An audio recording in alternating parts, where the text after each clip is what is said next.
Welcome to TGIF. Wow, is it getting hot out there or what? It is June and it is hot. But you know what I've been seeing and I am loving it? Sports. When you drive by the fields, you're seeing kids on the fields. And when I think of sports, I think of the encouragement and the camaraderie that comes with sports. And I think of like even locker room situations. When teams get together, the coach is giving them a motivation speech, the team players are all cheering each other on. It's just such a positive environment, how they come together and they've got this goal when they hit the field to win the game. To play together, to be strong, and to continue and encourage each other. And I think that is so good for children to experience that. And it got me to thinking about Sunday worship.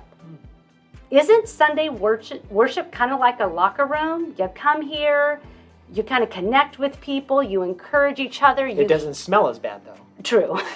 You hear the word, you hear a message, you lean in, and you get pumped up. But I think what happens on Sunday, our biggest concern when we leave Sunday church, instead of hitting the field and accomplishing the task at hand, we're just worried about going to lunch. And I think it's so easy for families and individuals to settle into, I go to church on Sunday, I figure out a lunch plan and who I'm going to lunch with after, and then that's kind of it until next Sunday, and I repeat the cycle. But I'm thinking, what if we had that sport mentality that we're encouraging, we're hearing this word, and then we leave the building and hit our neighborhoods and hit our communities to make a difference for Christ. And that takes us to our word of the day, impact. What you want to do is have an impact in your community. You want to have an impact with your family, the ones around you. How can you impact them in a positive and encouraging way? Because the last thing a sports team wants to do is think about, oh, we're going to go out there and lose today. Right. No, we want to make an impact out there today. Each player has an impact to play. And when we look at the Bible is so filled with men and women that had a huge impact on God's story, on developing into godly people and how they would live their life for God. Mm-hmm. And so I think when we look at the scriptures, it is full. I mean, we were even looking at how many scriptures out there are Bible characters that are impactful. Who do we choose? Right. Which one do we look at? But one that really hit me comes from Galatians chapter 5, verse 7. You were running a good race. Who cut in on you to keep you from obeying the truth? I'm like thinking, that's sometimes I look around and wonder, church, what happened? We were running this good race. We seem to be doing everything right. And then all of a sudden, who cut us off? Who cut in the way and detracted us? The thing we have to remember is Galatians, Paul's letter to the Galatians, he is trying to help them in so many ways. But one that they had fallen into a trap with was really legalism. Do this, do that. And it's important that we understand the 10 Commandments have huge value. They are incredibly important. What Jesus said, that's incredibly important. So we're not dumbing down any of that. What we're saying is they had become so rigorous about legalism and the steps you had to take. They took 600 some plus extra laws to develop, just hoping people could hold up to the 10 Commandments. And we know that legalism is what ultimately defeated them. What Paul is trying to help the Galatians, what Paul is trying to help us is to understand that our justification, our lives we live, is strictly found at the heart of who Jesus is, and it is by faith. I have somebody just ask me the other day, how can I know for certain? How do I know for sure? I said, this is a faith journey. Much of what we are experiencing now and living out that faith journey will be clarified for us in that moment when we meet Jesus and when that moment comes in the fullness of God and all eternity. So till that point, our certainty should be 100% because we're going out there because we want to be an impact on our community.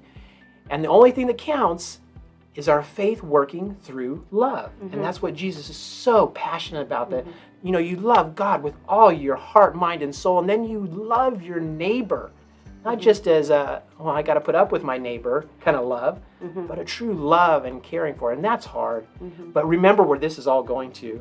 Galatians 5:7 is setting us up for what? The fruit of the Spirit. Fruit of the Spirit. Love, joy, peace, patience, kindness, generosity, faithfulness, gentleness, and self-control. Wow. If I can do one in a day, I'm doing That's good. right. But Lord, you want me to practice all of these? And I think that's what we're trying to get across, is that that's what worship is about. Is about kind of refocusing on where we need to be, our heart, mind, and soul. But it's so easy, kind of like the Galatians scripture, that you go out and something cuts you off. And often what cuts you off is somebody made you mad. Well, somebody cut you off in traffic, probably leaving church, and then it became a very non-holy moment. And But patience goes right out of the window, Exact- and kindness goes out of the window. This is not easy. We No. struggle with it just like you all struggle with it. But what if we looked at worship as that locker room, encouraging each other and going out of church, beyond lunch, going to lunch with people and talking about what you just heard, and then applying that so that impact for Christ happens. But things get in the way, things cut us off and get our attention. And a lot of times they're shiny.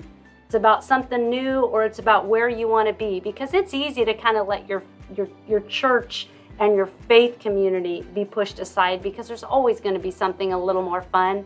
But I just hope that you feel encouraged to come to Sunday like, I'm ready for the game. I want to come and hear a good word, and I want to go out and make an impact for Christ.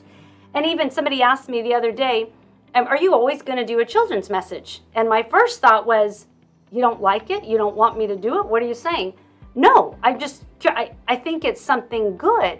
And ever since I've started doing the children's message at other churches as well, it's never just to do a children's message. You've probably noticed we try to connect them to the scripture or the heart of the message that Tim is sharing, or to the title. The goal is that a family leaves worship and has this conversation. And we've been told many times where a mom will text me and say the conversation that they had in the car because of something that was said in the children's message, and then they could tie it together. It's trying to create that community of faith within a family, that a church for every generation. I mean, that's literally what we are trying to be, so that the whole family can hit the field and be an impact player for Christ. Yeah.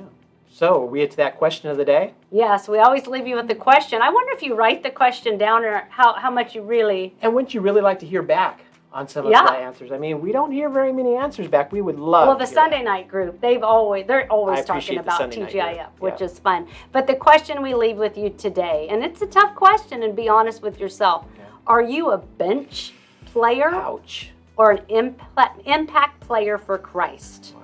It's tough. It is. But we hope that you feel encouraged to and reminded, just as in Paul was telling the Galatians, that this isn't easy, but we have been given the fruit of the Spirit. We have it within us through the Holy cut you Spirit. off? Exactly. Who cut you off? Mm-hmm. Let's get back in the game. Let's not be focus on bench that. players. Locker. So we'll see you in the locker room Sunday at church. Have a good week, y'all. Bye.